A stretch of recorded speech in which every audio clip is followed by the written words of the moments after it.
Hello বন্ধুরা, সবাই কেমন আছে? আশা করছি সবাই ভালো আছে। দেখো আজকে নৈহাটি এসেছি। নৈহাটি এটা লঞ্চ ঘাট।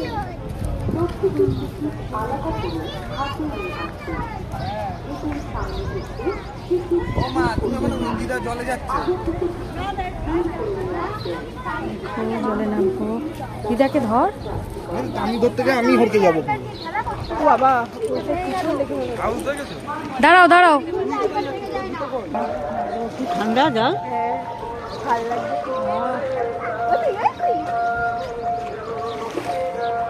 স্নান করতে পারলে ভালো।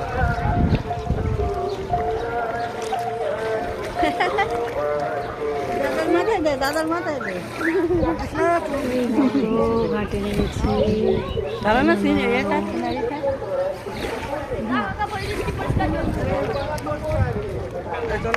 চলো চলো। তো ভিডিওটা কেমন লাগলো সবাই জানাবে। সবাই ভালো থাকবে। Tata bye.